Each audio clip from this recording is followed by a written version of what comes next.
And Nat, what I'm going to have you do is, because I think the banging is from an echo for whatever. No, you know what? I think it was my earrings. I took them off. Oh, good. Okay. I think it was my earrings hitting the, yeah. Okay, great. And if you do hear anything else, what we do is we'll just mute when someone else is talking. Do you know what I mean? So it's not a big deal. Okay, cool. I think it's fine now. I'm almost positive it was my earrings. Perfect. Just hitting the cord. Yep. If you guys want to click those two little lines at the bottom and you can broadcast to the world, you'll see where it says broadcast to the world. Just click it and you can send it to people. Great.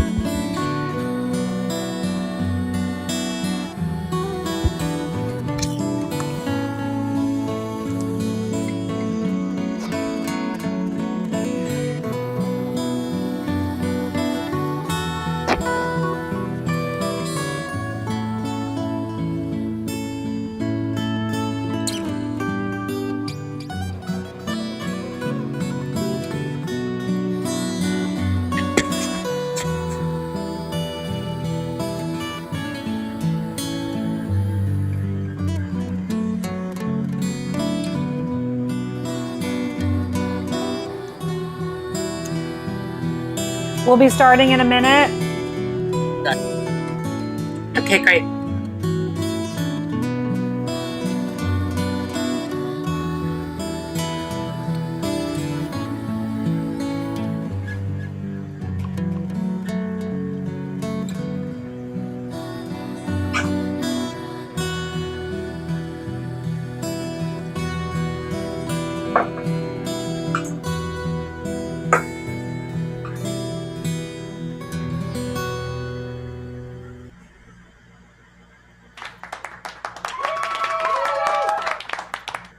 Wasn't that kind of perfect?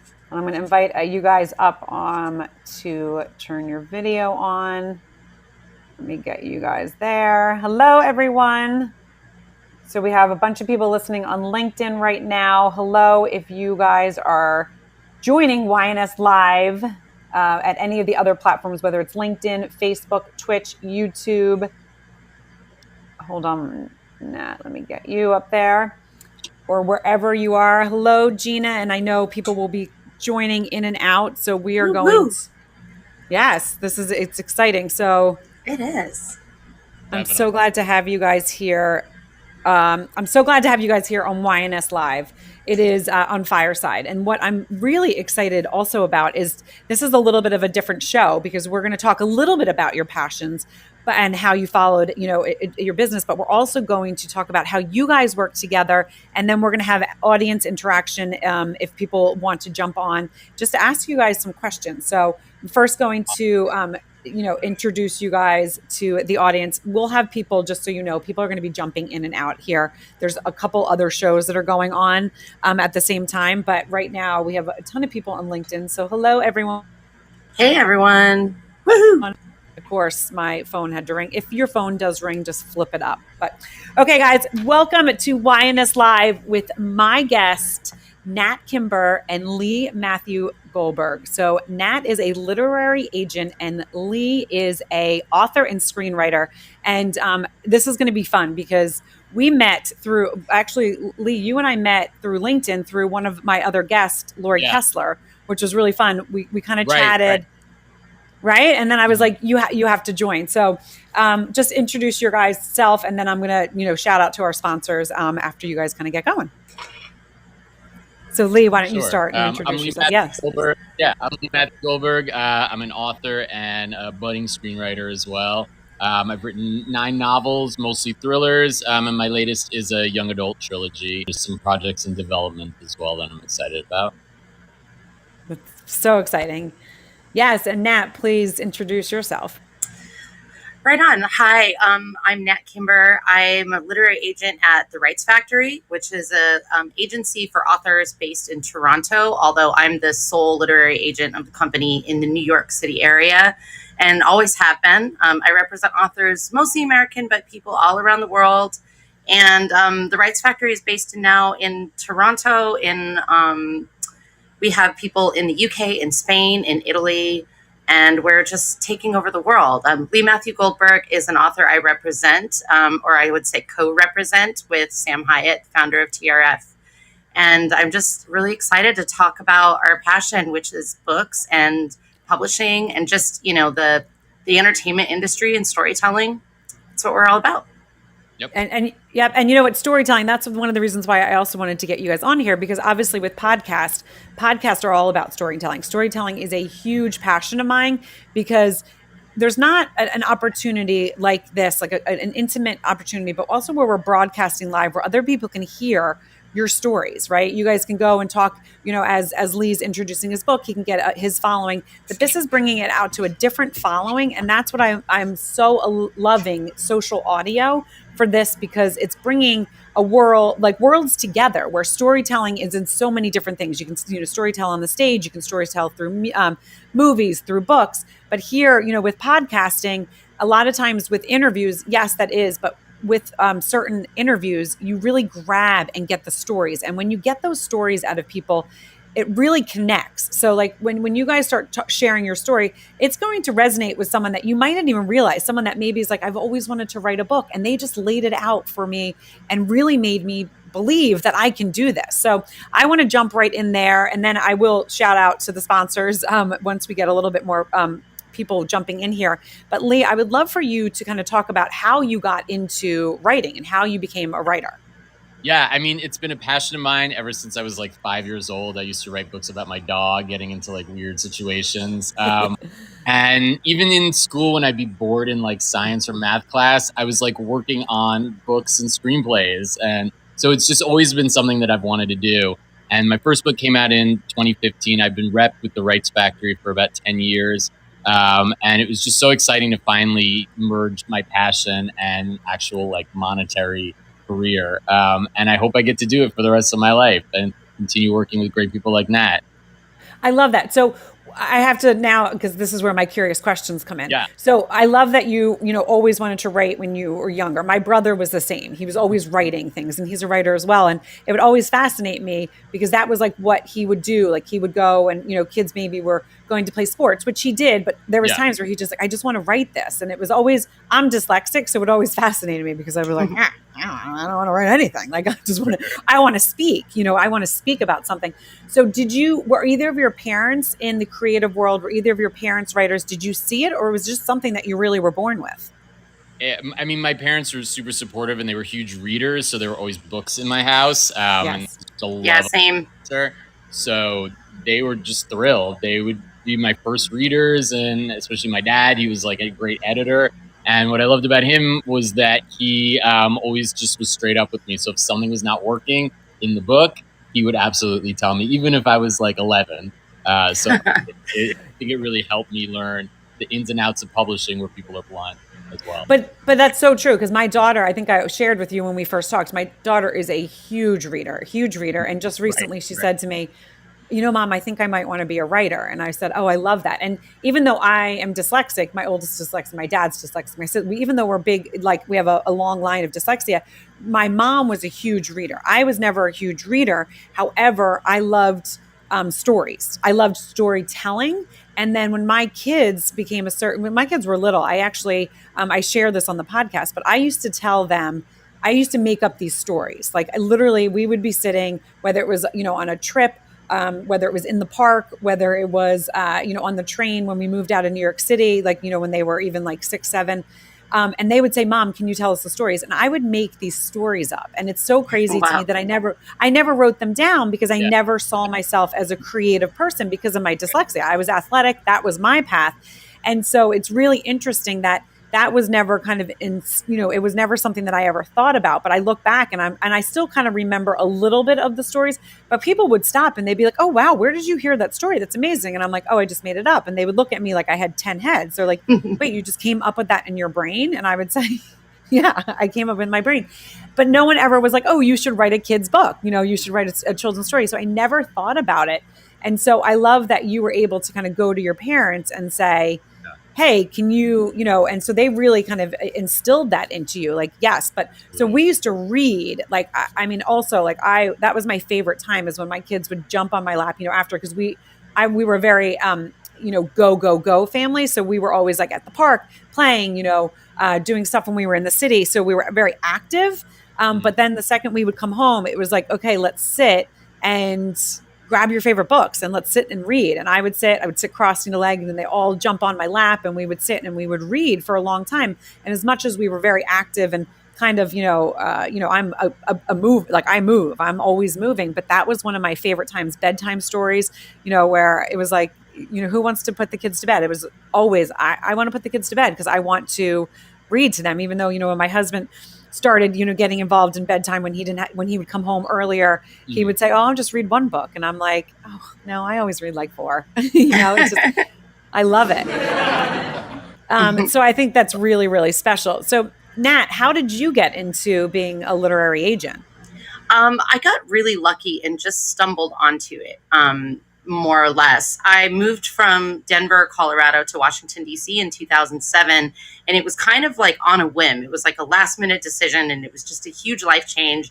And one of those things I look back on and I'm like, if I didn't move to DC at that time, my whole entire life would be different. And it was one of the best things that happened to me. But so I moved there and I was looking for jobs on Craigslist and I was making friends on MySpace. And, I found this job as a literary assistant, and I ended up working for my first mentor, Muriel Nellis. She is Literary and Creative Artists Incorporated in the DC area. She represents like David Lynch, Robert Kaplan, the Michael Gelb that did the book about the genius of Da Vinci. Now I can't remember exactly the title, but I know what you mean. Amazing boutique literary agency. She had her own operation like out of a house next to her house in Northwest Washington, D.C. And so I went down there. It was in my neighborhood when I was living in D.C. And I met her and her assistant, Jane. Muriel is now elderly, and a lot of agents end up doing this until like the end of their life because they just keep going and sustaining the careers of their authors. So at the time, I think she was like in her 70s and her assistant was in her 60s. And I went in and, they talked to me about reading and books, which I'm very much like Lee. I was reading from a really early age and just voracious. Like I was reading commercial fiction like Michael Crichton when I was like in 5th grade. Sounds like my daughter. And all the kids' book stories from, scary stories to tell in the dark to like the Redwall series to everything Roald Dahl ever wrote. I was into that. And also my family was really big into movies and we watched films like my entire childhood. I remember friends being like, "How have you seen everything?" And it's just because it's kind of like a thing in my family. Like we just love stories and entertainment.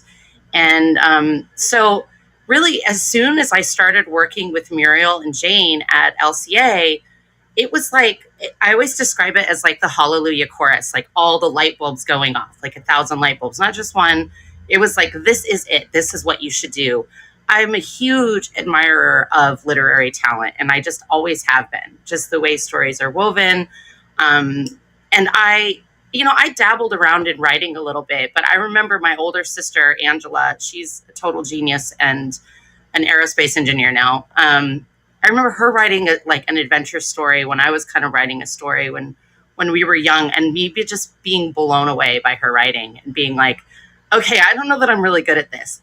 But I guess I've also always felt like I want to be a supportive role in creative industry. I love talent, and I think there's people that can do it better than me. And I want to stand in the background and let people shine. And I really want to help authors of all kinds make it. I'm not necessarily in this just to find the Roald Dahl or the J.K. Rowlings. I'm in this to help authors who are really, really good at what they do from all walks of life, make it into the industry and see their books in print. The publishing industry is just enormous. So it's a mystery to a lot of people, and there's a lot of people trying to break into it. And agenting is just kind of all about supporting creativity and amazing stories, because stories, like, they stick with you.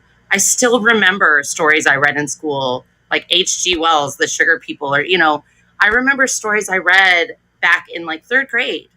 And, I think we can all kind of relate to that, but it's all about, supporting literature. So I was in DC for a while. I worked with Georgetown, in the Georgetown Book Lab, which is a small office that helps the tenure-line professors publish. And then when I came to New York, I ended up meeting Sam Hyatt of the Rights Factory, and he invited me to have a coffee. He's like, I was actually kind of boutique agenting myself with just a few authors I really loved at the time, and a solo operation. And Sam invited me to coffee, and he was like, "Why are you an agent? This business is so hard. You have to really want it. Like, tell me why. What are you doing in this industry?" And so I told him all about it, and he was like, "Take your time, but I think you should join my company. I have all these resources that we can give you, and really fantastic authors, and I can see all this potential you have." And really, Sam came into my life right at that perfect moment when I had moved to New York, and I wasn't sure how to really break in, but I needed a company to see that I was already doing things, that I was already really invested in it, with several years experience, working in assistant roles, intern roles, operational management roles, project management roles, and someone that would go ahead and let me represent, not start me at an intern level or an entry level, because that's kind of what I was already looking at. And Sam Hyatt brought me in and let me bring my own list of clients that I already represent. He, coached me when I went out to the people I really wanted to represent and bring them in. And that's how I met Matthew Goldberg. So here we are. I was thinking this morning, I was like, Lee, has it been like 8 years? It's been like 7 years. Yeah, it was around the time I may have met you like once or twice before my first book, Slowdown, came out, but I remember like right around that time you talking about it, and you were so enthused and excited about it, and like you loved it so much. So yeah, that was 2015. So it's definitely been at least 7 years. Yeah. Yes, yeah. I recall that book launch. That was such a fun book launch party in New York. And then I remember out downtown at some bar, I want to say like around Soho or the Lower East Side, and you just were like gushing about Slow Down, and you just nailed it in terms of like your take on it and the characters. Even though it's a book about horrible people doing horrible things to one another, you like found the love in the characters for it. And then it's all history since then. Right on. So I have a question. So now, did you guys meet Lee, did you have other agents before? So the president of the Rights Factory, Sam Hyatt, I've been with him for about a dozen years. Okay. And he presents like my thrillers, or like literary. And then when I had the idea to write a young adult series, Sam's a guy in his mid-50s, not to like, put him on blast or anything, but I was writing a book about when I was a teenager. So it was about the 90s. It was about the grunge era. And Nat was just so excited about the idea. It just seemed like a better fit for that book and that series. And she read it, I believe, on like a plane ride going home or over like 2 times. And like one sitting on a plane ride. I always tell people I was laughing so hard reading the manuscript of Runaway Train that people on the plane around me were like, "What is wrong with her?" And like it was a thing where I would stop laughing, and I would quiet down, and then I just couldn't stop laughing. There's so many funny things in the book. I mean, and I was a rebellious teenager in the 90s. So when Lee said he's writing a grunge novel with a 90s girl protagonist, I was like, okay, wow, yes. Can I see when Lee writes that? Please let me read that right away. And I remember that Lee went on to like Facebook and he's like, hey, all my girls who grew up in the 90s, all my friends, like, tell me, if I were to write a book, a YA novel from the 90s perspective, like, what can I not miss? And this comment thread was so hilarious. It's like 500 comments. Several hundred comments. People were talking about, Doc Martens and the Delia's catalog and Sunflowers perfume and 90210 and just, kind of all of those fantastic references. And really, I'm just so into nostalgia in general. I'm like into all the historical eras and all the wonderful, hilarious things they have. And so it just tapped in. But yeah, once I read the book, it just seemed really clear. And when I talked to Sam Hyatt about it, we had sort of a talk about it within the Rights Factor. And we're like, so is this a nostalgic book for adults who grew up at that time? Or is this a book for teens? And a couple people were like, this is a YA novel because the protagonist is 16, she's in high school, so it should be YA. And I was like, I really feel like this is a book for adults. Like it's for all of us who grew up at that time. Right. I cannot wait for my sister to read this, like I had to send it to her immediately and be like, Angie, come on. But so, talking about that conversation, that's where Sam Hyatt was like, I can tell how passionate you are about this story. So why don't you go ahead and, take it out into the world? And you and Lee, I think at that point we had known each other for at least 2 years. So we, had met several times in New York and gotten to know each other. What's great also about the Rights Factory and, both my agents is there's an actual like friendship, like to think of them actually as people in my life outside of just my agent, which is very rare. It's a business first, but I genuinely love Nat and Sam, and we hang out just as friends as well. Nat and I were at AWP this last week, the weekend before, and just hanging out, and there wasn't that much business talk. We really were just like enjoying each other's company. Keep telling yourself that, Lee. We always talk books. We always talk about business, but no, of course, I know. We definitely were just having like a good time. We went out one night to this great place in Old Philly, I guess Old City, somewhere, I don't know. And yeah, I mean, my point is that a lot of times it's purely a business relationship and it's purely about money and et cetera. And to have Nat in my life that genuinely just cares, not just money wise for my career, but really just cares about me. I think is invaluable in terms of this business, because as a writer you're very alone. You write alone and you put your work out there, and you have a few people in your life. Truly. Your career, there's agents and editors, but you're really by yourself. So to feel like you have somebody like in your corner all the time and is rooting for you and like cheerleading and advocating for you, I can't really ask for more in terms of a relationship like that. Yeah, and and I have to say, because that leads me to like my next question is, I love, and you guys can tell, even when I've talked to you guys before, like you can tell you're friends. And so because I'm not in, obviously the book writing business, but I was like, this is so interesting to me because you see the movies, right? You see the movies where it's the agent, like, come on, you got to get it done, and they're like, like whipping them. And so I love that you guys have that friendship. So I would also think it's even, it makes you, Lee, more successful because you also are like, this is a friend that I want her opinion and I want this. Yeah. And so it's going to give you more drive instead of feeling like someone is like pushing you to like, hey, just keep getting it out. It's like, hey, let's talk about this. Let's, think about that. So I love that. And Nat, I want to go back to like when you were talking about books, and it is really true. When you think about, I always go back to 6th grade, Tuck Everlasting for some reason. Wow.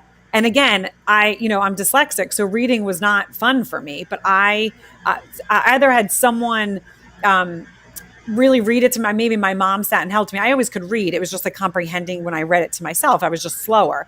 But it must have been where there was a connection in that 6th grade, because that is the book that I love. And so when I was telling my kids stories, there was a lot about Tuck Everlasting. And it's funny, and I probably haven't picked that up. I had my teacher was Mrs. Williams, and she called me Joliet, like Joliet, Illinois. I'm like, no, it's Juliet. But you think of those things. It's so funny. But so I do want to shout out to our sponsors, but I also want to thank Gina and Tyrone and Miss and Will and Fernando. We are going to be having questions, so you guys hang out, because you're going to be able to ask Nat and Lee some questions. Again, if you're just joining, Nat is a literary agent. Lee is a author and screenwriter. Lee has, people are calling me. I'm like, do you know it's my time that I do my shows? Lee has 9 books. And so this is like a really fun conversation, just kind of talking about their passion. But I just want to say, shout out to Together Women Rise is dedicated to ensuring that every woman and girl has the opportunity to live freely, pursue her dreams, and reach her full potential. They are a powerful community of women and allies engaged in learning, giving, and community building. Visit them at togetherwomenrise.org to learn more and join them. It's a really great organization, you guys. Check them out, because they have a newsletter that you can just listen, but I've had them on the podcast, and what they're doing in third world countries and around the world is really remarkable, what they're doing for women's movement. So it's a great organization. So I highly really ask you guys to check them out. And the other one is, have you ever been listening to your favorite podcast? So say you're listening to this podcast now and you love something that Nat said or Lee said, and you send it to your friend, and they see that it's like an hour long. A lot of times your friend's not going to listen, but if you're able to take a snippet of that part, like something that Nat said or Lee said, and you're like, oh my God, I love that, I want my mom to hear it. You can actually do that now with an app called Picked Cherries. And what I love about this app so much is, again, I can share with my friends and family and my fans little snippets of my favorite podcast, and they can listen to that little snippet, which is going to make them want to learn more and go in and listen to the whole episode. So you guys can check out Picked Cherries in iOS or Android. It's almost like sending it's almost like sending an IG or a TikTok. So it's just that little snippet, but it's going to get people to listen more. So if you're not listening to podcasts and you're not picking cherries, are you really listening? I don't think so. So check out Pick Cherries, again, in iOS or Android. And thank you guys for sponsoring YNS Live and your next stop. It makes us want to continue to create content and get it out there. And those two organizations are really dear to my heart. And that app is it's really changing the way podcasts are listened to, because I have now had friends where I've sent them a Pick Cherry and they're like, you know what, sometimes when you send me an episode, I don't listen to the whole thing because I don't have time, but I actually now want to listen because I loved that little piece you sent me. So it's really changing the way podcast is. So thank you again. So that leads me also into the next question that I have, because now I'm fascinated with this world. So Nat, can you take us, and Lee, take us. So when you first had your first book, okay, so you decided you wanted to write a book. Did you go and get an agent first? Or did you have to write it, and then you see in the movies where you had to put it in the envelope and send it to 1,000 people? Can you take us through that a little bit? Totally. I mean, I also started at a time prior to email. I mean, email existed, but the first times I was looking for agents, I was right out of my MFA program. So this was 2007, around 2008. And you had to finish a book, which is still the same. In fiction, you need the book finished. In nonfiction, you could write a proposal and you potentially get a deal off the proposal. But in fiction, it had to be done. So I would print out, and I was working on a book called Eating the Sun, which still has never sold. And I would send out these 400 pages to every agent in the business. And it's a tough time because you're dealing with a lot of rejection. A lot of times they like one thing, but then one thing is not working for them. And then I was put in touch with Sam through my really good friend, Margaret Irwin, who's a writer and a screenwriter as well. And we did an MFA program together, and she had just signed and sold her first book with Sam. And she was like, I feel like he'd be a good person for you to talk to. And I talked to Sam, and he was like, I love the book, but these are the, 15 things that I want you to change. He was like, take 6 months, and if you fix all the things that I'm telling you, then we can maybe talk. And I fixed everything that he said, and then signed with him right after that. We never sold that book, and there's still time to sell it. I feel like a book never dies. It always still has a chance. But then we wound up selling my first one, Slow Down, soon after. So yeah, it was about a 3-year process to getting an agent, and then almost another 2-year process to selling the book. So Right. if you're like really serious about this business, you have to have thickest skin possible, and rejection is just a mainstay. I'm still rejected. Yep. I just had a movie deal that fell through 2 weeks ago. That was going to be a potentially huge thing, and we were about to sign, and the producer at the last second decided no. So I'm rejected every day, basically, and you just kind of have to brush it off and be like, all right, it's not for this person, it's for somebody else. And again, like I was saying, to have people in your corner like Nat is so important, because even when you're dealing with like a rejection like that, they're like, okay, but now let's focus on this other great thing is happening, and we're Yeah. going to say that to this person, and Right. the last rejection. So yeah, that's my advice is just grow a thick skin. Now, so and then Nat, I want to jump into you for a second, but I do want to say, because I talk about rejection all the time, like failures on my podcast, because when you fail, I think you're learning. I don't look at it as like, you're failing. But when I take it back all the way to my childhood is because I failed so much in school. So it really was like, I'm pretty fearless. Like, I don't care if I have an idea, I'm going to run with it. And a lot of the times I'm running with it because I don't care that I'm going to get rejected. I want to see what happens, but it's because I've really built a resilience. And I look back, yes, I think my parents raised me that way. Yes, I think I was born that way. But then I also think it was because how much struggle I had in school. So what do you think helped you with that? Was it just like when you decided you wanted to be an author and it was like, okay, your parents helped you, like, hey, no, like can you take us through that a little bit? And then Nat, I do want to jump in and hear, your thoughts on that as well. Yeah, I mean, I'm a very stubborn person in terms of like hearing no. So if I hear no, I'm like, well, F you, yes. It's true. My mantra with this career is I literally throw everything at the wall, and some things stick and some don't. So, like this thing I mentioned before, which is really, really heartbreaking that fell through. It doesn't mean it's dead. Nothing ever dies. So we're just back to square one with it, and we have to start again. So I mean, I think kind of keeping that mantra throughout, the good times and the bad times is really the best, because then you're not so attached. If you only write one book and that book is the only book you're ever going to write, and it's the one you're trying with, it might not happen. And you have to be able to just like, okay, I'm going to start again, and it's going to make me better. And all the rejection has made me a better writer, because it just pushes myself more and more and more. 100. Right. And makes me more stubborn too, to make something big happen. Well, and I call it persistence and tenacity. I've talked about it a lot on my podcast too, because I've also raised my kids to tell them you have to. I have one child that's so persistent, and I tell him all the time, as a mother, it drives me nuts. But I'll say this, it drives me nuts, but you keep that, my little friend. You keep that, because guess what? It's going to make you successful in life. Yeah. And you can do it with a very fine line, You don't have to be rude or disrespectful. But if you believe in something and you want something, you have to stay the course. You have to be persistent. You have to keep doing it. So I love that you said, the stubborn part, because it really kind of is interchangeable. Yeah. Or a better word is like, I'm a hustler. Yeah. Every day I'm just like hustling to get my stuff out there and to just go bigger and bigger and bigger and bigger. So yeah, in any career, be a hustler. Like, Yeah. You definitely have to do that. So Nat, I definitely want to hear your take, because I know Lee just if you're Chris, hey, I know you have a question. I'm going to jump to that in a second. But Lee just talked about how, in the beginning, he wrote that book and sent that envelope out to everyone before he was, before he got his agent.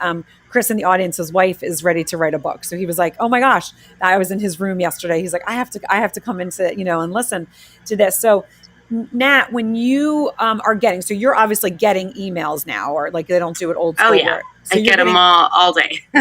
And so take us through that process a little bit, and then Chris, I'll ask your question, and then we'll have people jump up and ask some questions too. So if you can take us through that a little bit, what that looks like. So in the publishing industry, that's called querying. When you query an agent, that's sending a submission email that like describes your project, describes a little bit about you, hopefully, beautifully in a very compelling way. And sometimes, depending on the agency, they'll tell you what to send, but you'll attach a little bit of the manuscript, a couple chapters, or sometimes it's just the letter. And you're basically saying, do you want to represent me? And so that's a query or querying. And agents who are established get, anywhere from, 20 to 200 of those a week. The reality is, in a 6-month period, I usually can only take on probably 3 clients in 6-month period, or about 6 a year. And that's kind of like a high bar, at least for me. I know some newer agents are growing their lists. And so if you're an author who has a book that you're ready to go out with and try to find representation, you want to kind of, be like Lee. You want to throw everything at the wall. You want to make it a numbers game. It's good to research what agents are out there kind of doing what your book is. So say it's, just an adult commercial novel. Like, go out there, find out who's representing debut novels, because if this is your first book, it'll be your debut book. And you just want to email that query off to every single agent that does that, even if it's 200 agents. And ideally, you will get a response to have a couple of them will say, I really like this. This sounds great. Can I read it? And that's called a manuscript request. And so when we request manuscripts, we're basically saying, I love this project. I'm going to take a look at it. It's not a promise. It doesn't mean I want to represent you, but it means I'm taking it to the next stage of, review. And really, authors, I think that this is the hardest part for them, is breaking into the industry and sending those 200 letters and the amount of rejection letters they're getting back, which at this point, I think agents are so busy that almost all of us send form letter rejections, which are a really nice way of saying, thank you for contacting us with your query. We've looked at it. It's not quite right for us right now. Thank you. It's a polite no. And I just know that authors who are starting out, they kind of, first, it just seems like a whole mystery. How do I break in? How do I make this happen? How do I get my agent who's going to champion my book and sell it to, the big industry? And really, you have to just make it a numbers game, and then just remove all, of all of those like emotional feelings from it, because 99.9% of the time, I don't say no to a book because I just think, oh, wow, what a terrible author. This book sucks. It's not that I'm just like throwing things aside, like thinking that I'm better than them. It's just that I don't have the right take on it. It doesn't inspire me passionately enough, like a lot of the books that I already do represent, so that when I go out there to the industry, I can sell it powerfully and make sure that it gets what it deserves. A lot of times it can just be that our plates are so full, we just can't take something new on, or it's perhaps we're not as familiar with that aspect of the book industry, which, of course, as I always say, the book industry is the most enormous industry of a bought and sold thing. There are more books out there than there's any other like thing bought and sold, and the variety and the different ways to do it. And keep that in mind as well. You're going to have different agents say, I want you to send this, or different agents say, I work on these books, but not on these. And that's perfectly okay. If those agents are out there doing whatever they're doing and it's not you, don't hate on them for it, but keep looking for the person who's going to like your thing. Because I think eventually, if you just stay positive, you will get there. And the other thing about it is that I know Lee talks about how as a writer, you're alone. You're alone a lot in your creative process head. You're alone when you're writing your manuscripts. And sometimes you feel alone when you're starting to share it. Or maybe I know a lot of writers, their spouses don't even read their books. And that's a very common and totally okay thing if that's, what it is. But being a part of a writer community is absolutely everything. And that is jumping into a writer's group in your area, like getting on meetup.com, finding a writer's circle or a critique group. That is going to readings. I think once you get involved in the writer community in your city or a town, people will come out of the woodwork and start telling you, when there's readings, when there's things you can come out to, book launches, parties. And it's there that you're going to meet great friends that introduce you to people like your possible, new agent that's going to represent you. Because in a way, those connections, those personal connections always do, always make a big impression on us. When Lee tells me that he has an author he really wants me to consider, that someone that he knows and thinks is really talented and champions them, I know that he's thinking about are they a business-minded professional author who is ready to go, ready to work with people, and sort of at this level? And I can feel really confident about that. And so I actually think, I know Lee led to one of my clients, Jeffrey Barkin, because Jeff was selling his book in Union Square Park, selling his self-published book, met Right. Lee. Lee invited him to a couple readings. Jeff and I met, and that sparked our fantastic relationship now that is, 5 or 6 years. And Jeff and I work on all kinds of other literary efforts like monologuing the journal and some other things. But so, it's about really getting out there in your community. And the other thing that makes Lee a star author that I just think every author can take a page out of his book is that he's always working on something different. He has different projects in the pipeline. And Lee, you are an incredibly, you're very special in that you are prolific. You write really fast. So Juliet, I've never had to crack a whip and say, Lee, get it done. Right. Lee has always been like, it's ready. And I'm like, oh my gosh, really already? Okay, let's do this, but not everybody can be that way, but you can always be working on even like flash fiction, which is fiction that's under 500 words, or microfiction, fiction under 100 words, poetry, essays. If you have a great book, but you're also working in the space of trying to publish smaller pieces, you'll meet editors, other authors, you'll read other authors who are in the space trying to publish, you'll be involved in the community. And that is absolutely everything when you're trying to publish, either through an agent or through a small press.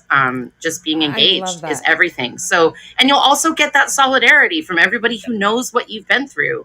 And you'll have those, it's basically like, not just like doing it just so you can get published, but doing it so that you can open up your circle and, make a million friends who are all kind of, doing stuff like you. And it really opens the horizons. And also like that whole emotional struggle with how it works, you'll always have a friend to talk to about that, because we all go through it, every one of us. Yeah. And the last thing I'll say is that agents get rejected too. When we take a book out, I may take, a book like Lee's next novel and take it out to, anywhere from, if I'm on the small end, like 10, 15 editors up to like 45 or 50 editors who I know target and try to say, hey, please read this book. Most of those are probably going to reject it. And usually you just have to get down to the one or the two.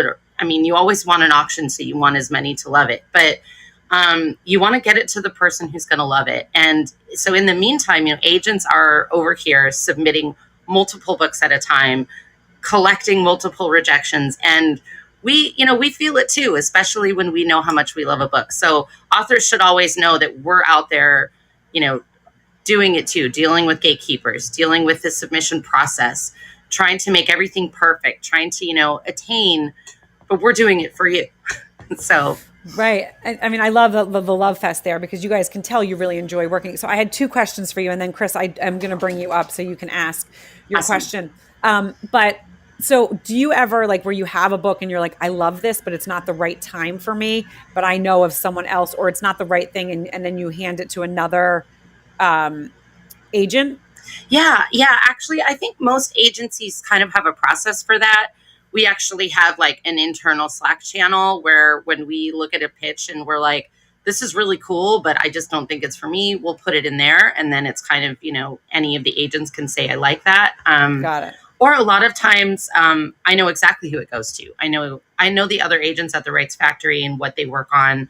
And so if somebody pitches me like a middle grade nonfiction about bugs, I'm like, this is a Stacy book immediately. And I just send it to her, because we all within our agency, which I don't think is very traditional. We're very collaborative. We're not very competitive. I know That's other right. agencies that are more traditional in New York. The agents are competing against each other. They are just fighting for the best projects. And sometimes it's a little more sharky in those scenarios. Yep. The Rights Factory is, I'm not trying to demean other agencies. A lot of them are helping each other out, helping other agents. But yeah, if there's something that I know would be better for a colleague, I'm always happy to send it along. We do that all the time. I love that. And then the other thing I wanted to say is, and Lee, I talk, everyone that, knows my podcast, I talk about this all the time. When I truly believe that we all have a path, whether it's God or the universe that you believe in, that we all have a path. And it sounds like Lee completely found his path. Like there's people that, are meant to be writers, but at a certain time in their life, maybe not in their 20s, maybe not in their 30s, but maybe in their 50s, that's what they're meant to. And all of their little, life experiences lead them to that 50-year-old Yeah. where, okay, I'm a writer. But then there's the people that are meant to be writers when they're 20. And it's just then it kind of flows and they can get it out because it's like God or the universe, whoever you want to believe, is like, yep, you're on the right path. I'm going to keep feeding you this information. I'm going to keep feeding you these, people to put you in touch with. And so that's what I want, again, and this is why it's so interesting with this is I want the listeners to hear right now, wherever you're listening, if you're, I've got tons of people on LinkedIn, that even if you want to be a writer, but right now you've had so many no's and you're so discouraged and you're like, oh my God, this is not for me. It maybe is not for you at this time. I'm a perfect example of, I've had a lot of different careers in my life. I also stopped and stayed home and raised my 3 kids who I'm still raising. But then I found this passion of podcasting, and it kind of came out of, I was in a creative rut and I, was like, I need something. So I was like, I want to start a podcast. And from there, quarantine happened. Then I started interviewing people. And then I was like, oh my gosh, this is what I am meant to do. And it's what I'm meant to do now. And I really believe this is what I'm meant to do for the rest of my life. But it's really cool when that happens, you get into this flow where things, yes, there's not, there's some days that you're like, oh my God, you're exhausted. But a lot of times you can kind of snap out of it like quickly. It's like, okay, what's the next thing? I need to like move on to what's the next idea. So I love that you kind of described Lee as that. And that was, so beautiful to see, because I'm sure there's people out there that have agents also maybe that are they're not as connected. And what do you say, both of you, what do you say to that individual? And then Chris, I will bring you up. What do you say to that individual that has an agent, but they feel like they're stuck and it's just not meshing? What should they do? And either of you can go first. Sure. I think if it's not working, it might not be working. So you want to find somebody that's looking at your career, really, not necessarily just like a book.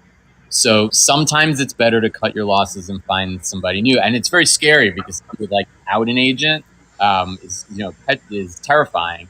But if for whatever reason the relationship just isn't working, maybe that person's just not meant to be your agent. And I'll add to just something that you said kind of earlier, just right before Juliet. This career could happen at any time. You could be 80 and that's when your first book come out. There's Yes. also where if you're getting fully rejected and you want your book out there, put your book out there, self-publish it, get a publicist. Yeah. You want to put the work in, you can make something happen to it if you really if you can hustle it, basically. So just don't take no for an answer if that's your dream and that's what you want. Self-publishing has completely changed in the last few years. There's not a stigma like there used to be. You can put your book on Amazon. You can get readers. You can get it out there. You can even get it into a bookstore potentially. So, again, just don't take no for an answer if this is really what you're meant to do. Put it out there. But make sure it's fully edited and it's perfect. Don't put out... Right. Crap. Don't put out crap. Don't put out crap. Yeah, I would agree with Lee that there is an audience no matter what you write. There are so many ways. There's, Wattpad, there's Amazon publishing or Kindle publishing. There's a lot of avenues that you can take to distribute what you've written. If you're really at that stage where you're like, okay, well, a traditional publisher is not really coming right now, so I'm going to do something else. That's the reason why the writer community is just everything, is that you will find a way to get your work, read, and for people to experience it and to give you that feedback like, oh, I really love this piece. There are just, 1,000 or more literary journals out there in the United States that are all seeking work. And you can start your own too. It's really all about, doing like a basic web design setup and, going out, asking for submissions, checking them over, seeing what things you love, picking a theme. And there's a lot of aspiring writers who go the route of actually starting a journal so that they can, publish a couple of their own things, but publish other people at the same time and be learning what that business is like in the process. So they're kind of seeing the other side of it. And so, yeah, I do think that there's a lot of people who are trying to be writers and, there's this perception that it's a full-time job. It certainly can be. I mean, there can be work for you for 40 hours or 60 hours a week, as Lee can probably attest to. But also, if you're a person who is bogged down by another job in your life and you still want to write, there's still space for you. You can still, work on small pieces or work on sections of your novel. And you have to set aside that time for you to write. But there's everything from residencies that will, support you taking a weekend away from your family. So all you can do is go off into the mountains in a peaceful place and have a nice quiet space with a couple other writers. There's residencies. There's a lot of programs at local colleges. There's always, MFA programs and those kinds of things where you can really learn the critique process, and learn, with a lot of students. And I think one of the things is no matter what stage you're at in writing, I always want my writers to think about where they're going to be in 5 years or 10 years, to think, they know that they love this book they've written. And I know that I love this book they've written, and we're going to go out there and we're going to try. But if this one doesn't happen, it's going to get them to their next book and their next book and their next book after that. They're going to see their writing grow. And that's something that has been so beautiful in this industry, is watching writers go from their first book to their third or fourth. And as we're reading it, we're I will tell them, I can see your writing has gotten so much better. And that's not to say it was horrible before, because I loved it, but I've seen where you've come, and it's so exciting.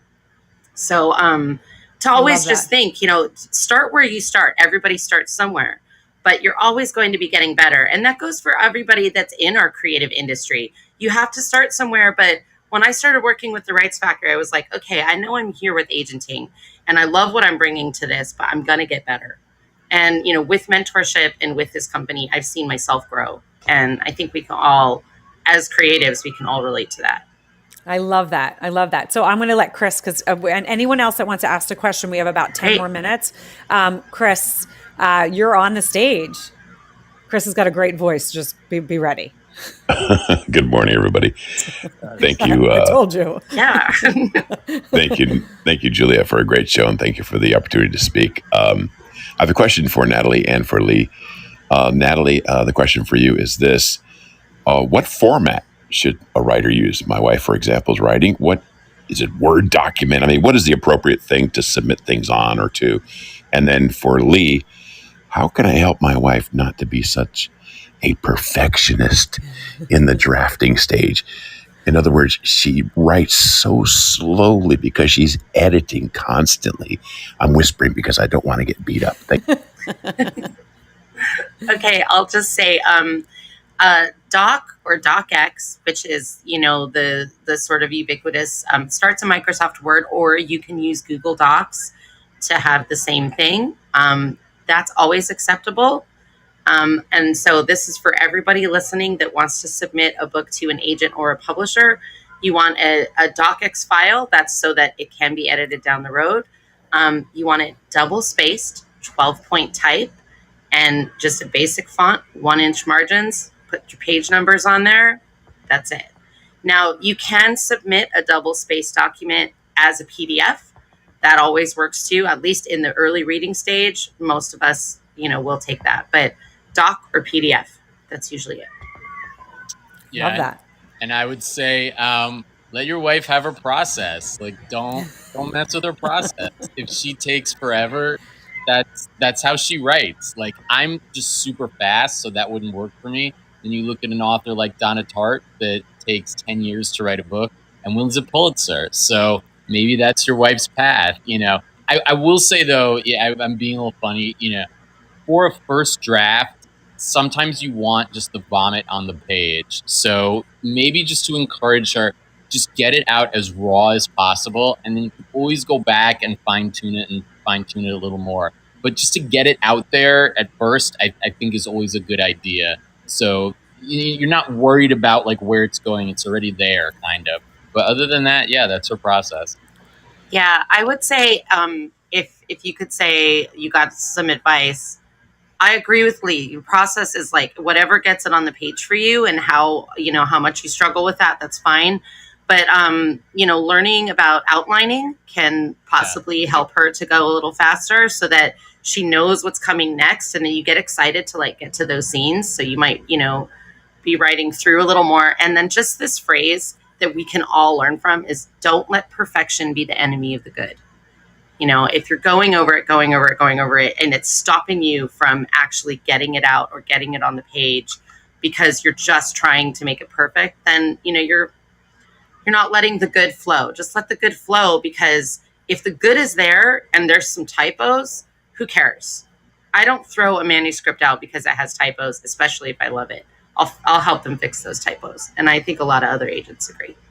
You also, I mean, just to piggyback off of what Nat said, yeah, absolutely outlines. I always use outlines. But I mean, you're not always reinventing the wheel. It's a book, and many people have written books before, and your book is probably not going to be that much different than any other book that's out there. So just focus on getting it done and getting that book, into completion, and not having it have to be like this is the book that's going to win me a National Book Award. Like, it's probably not. So just kind of get that book out there as much as possible. And the last thing I'll say, really want to make sure that you're enjoying the process. It's like a chef. Mm-hmm. Putting the love into it, people can see it on the paper as well. So, like, love what you're doing. If you're staring at a blank screen and you're hating yourself every day, it's maybe not the best career for you. That's also where writers community comes in, because if you have a writing buddy you can meet with and work on and say, okay, we're going to get 5 pages done today, then, you might be able to, you or her, whoever is writing, might be able to get a little bit farther along when you kind of have a goal to set with a buddy. Isn't it Stephen King who says he writes like 30 pages a day or 5 pages a day or something like that? And that's how every book gets done. Maybe it's even 3 pages a day. It's like 3 full pages, and then the next day you make sure you hit your 3 pages. And then, what Stephen King does that's really interesting, which I've always used, is he ramps up the action as the page goes. You always want to be turning the page. And it's great for an author because it always allows you to like move yourself forward as well. Even if you're not writing a thriller, all books should be like a little bit of a thriller at heart, honestly, to keep like the interest. Like, you need drama and intrigue and tension and suspense. Like, you need that. So to always think like, okay, I'm ramping things up as the page is going, so people want to flip it to the next one. That's awesome, Lee. I've never heard that advice, but I think that's really great. I think I'm gonna try that once I start writing again. So what you're telling me is writing is much like my 35-year marriage: drama, intrigue, tension. Thank you very much, everybody. Thank you so much. Thank you, Chris. Thanks, Chris. Put it into the book. Well, I know, but and one thing I want to add to this, and which it always comes back. I mean, there's always a theme in my podcasts, but you know what? Everyone needs to find their strengths and weaknesses, and they need to work how they work best. So I think a lot of times, you have, it's funny where I always will take it down to like someone that struggles in school. Okay, maybe they struggle in math and science, but they're really good at history and English, and public schools are constantly trying to get them better in math and science and forgetting about the history and English. And it's like, well, how about we just give them more support in the history and English, because that's what they're really good at, and just say, okay, maybe you're not going to be a mathematician or a scientist, because we don't all. And that's one of the things when I struggled, I was really good at some things, but they just kept focusing on the things that I sucked at, and it was like, okay, I just suck at that. I'm not going to be a mathematician, so just let's kind of do it. So Chris, like thinking about your wife, what she's good at, her strength maybe is that she works better where she puts it down and then she edits, because then it gets her brain flowing again. If it's making her stop in her flow, then no, she wants to change that. I would assume, like, if you have a flow, you just kind of vomit it out. But if you're someone that needs to take pauses, because that's, how you work best, I think that's probably what's really important. Does anyone else in the audience have a question for these guys? Can I add just a quick thing to that, Juliet? Please. I love that. It's so important, especially for like emerging writers. You're finding your voice. Sometimes it takes like 2 or 3 books to find that voice. So this first book that she's working on might be just the book where she's finding that, and then the next one it's really gonna like sing. That's all. No, I love that. And I think it's so true. So anyone that's in the audience that doesn't know how to ask a question, if you guys hit that little react over to the right, you'll see there's an emoji with like a question. You can click that, and then you can push send, and it shows me that you have a question. Or you can click the 2 lines to the left, and it will say asked to speak, and then I can kind of see that as well. If you guys don't have questions, that's also okay. In the meantime, why don't Nat and Lee tell everyone where they can find you? I know I wrote this in the fortune cookie, but as I'm reading it, I'm like, oh, that's a lot of words. Like that might be, it's going to be in the show notes when this goes out. So no worries, you will find it, but it is maybe a little too many words in a small scroll. So if you guys can shout out where people can find you best, that would be awesome. Sure. You can find me. My website is Lee Matthew Goldberg, my full name.com. Lee Matthew Goldberg on Instagram and Lee Matthew G on Twitter. Great. Yeah, I'm under the agents page at therightsfactory.com. I'm on Twitter, Nat_TRF. If you Google Nat Kimber or Natalie Kimber, I'll come right up. I'm on Facebook as Nat Kimber. And Instagram, I started as a little bit of a personal thing, so I keep my handle there. It's Zunita, Zsunita. It's for an old writer alias I had back in the day. And the Donnybrook Writing Academy back in 2007 was a little collective of Denver writers where I wrote as Lady Zunita. But so anyhow, thank you so much, Juliet. This has been just incredible. I want to say, if you guys are interested at all to read Lee's books, they are absolutely fabulous, especially the Runaway Train series. First book is Runaway Train. The second is Grenade Bouquets. And the third is Vanish Me. They are YA grunge novels of a very rebellious teenage girl who takes off on a runaway trip. Is really the very, very minutest way to say it. But also they're very nostalgic if you love the music of that era. If you grew up in the 90s or if you were a rebellious kid, then you will probably love Nico Sullivan, the character in these books. But yeah, I mean, we're talking earlier about Slowdown. That's Lee's first book. It's a really dark thriller about a guy trying to make it in the film business in New York, and it's psychedelic and it's super noir, and it is like weird and awesome and just really, captivating as a book. It will stick with you. And Lee has, so many others. You have The Mentor, The Ancestor, and more to come. So, which is exciting. I mean, I love how we connected. This is why I love what I do, is because I had a guest on who I actually used to work with years ago, and she's doing some really cool things. And that's how Lee and I kind of connected. And we talked about, okay, how can we do this? And then you said, hey, why don't we also have my literary agent on? And I said, oh my God, that will actually be so fun, because we can make this a little bit of an education. We can also, if any of you do find after you leave, you're like, oh, wait, I have a question. I know a lot of times now that people are going back to the office, they'll text me later and they're like, I couldn't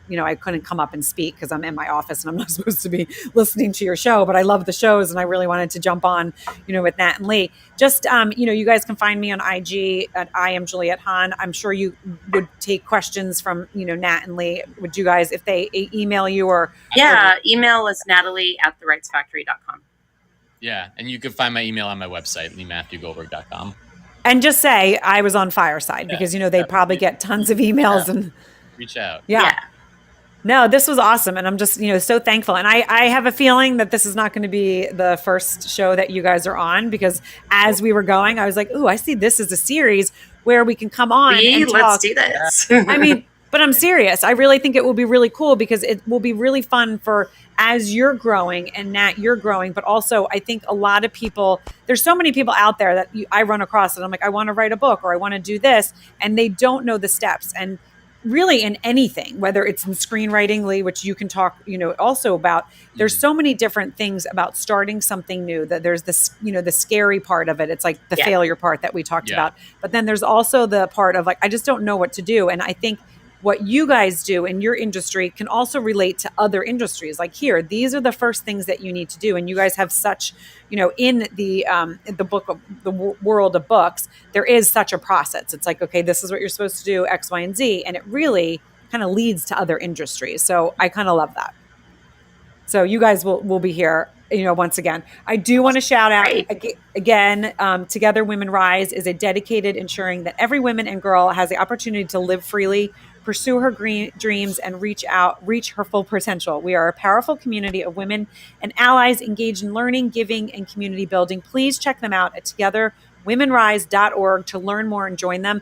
Seriously, if you guys just go check it out, it's again, togetherwomenrise.org. Sign up for their newsletter. They have chapters all across the United States, and they're doing really, really cool things. And we're going to probably have a couple of their donors on, because the stories, when we talk about stories, a couple of, Barb and Wendy were on, and those stories, I was like, oh my gosh, that's so freaking cool.